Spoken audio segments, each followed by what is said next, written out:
Viewers, জিদ্দার movie বুমেরাংয়ের third song চলে এসেছে এবং অলরেডি জিদ্দা আমাদেরকে জানিয়ে দিয়েছিল যে এই গানটা 2 জুন বিকাল 5টায় লঞ্চ করা হবে। তো এই গানটার যে অডিও ভার্সন সেটা কিন্তু আমি জিও সাবানে শুনে নিয়েছিলাম। তো সেখানে গানটা কিন্তু এতটাও ফিল দিচ্ছিল না, মানে গানটাকে ফিল করতে পারছিলাম না অডিওতে শুনে।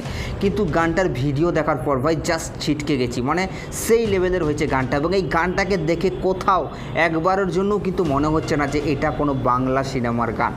এবং জিদ্দাকে আমরা যে এনার্জিতে আজ থেকে বহুদিন আগে দেখেছিলাম, মনের রেডিও, প্রেম করেছি বেশ করেছি, এইসব যে এই মুভিগুলোতে জিদ্দাকে আমরা যে এনার্জিতে দেখেছিলাম সেম এনার্জি কিন্তু দিচ্ছে এই গানটাতে। মানে এতদিন পরও জিদ্দা যে তার অ্যাটিটিউড, তার যে স্টারডাম, সেটাকে কিন্তু এক ভাব ধরে রেখেছে। এবং জিদ্দা অলরেডি কমার্শিয়াল মুভিতে বিশ্বাসী, এটা আমরা সকলেই জানি। তো গানটা আমার এক কথায় দারুণ লেগেছে, গানটার সেটটাকে যেভাবে নির্মাণ করা হচ্ছে দারুণ লেগেছে। এক কথায় গানটা A to Z আমার দারুণ লেগেছে। তো আপনাদের কেমন লেগেছে অবশ্যই আপনারা নিচের কমেন্ট বক্সে জানাতে ভুলবেন না। আরে সাবস্ক্রাইব করে দাও নেক্সট ভিডিওর জন্য।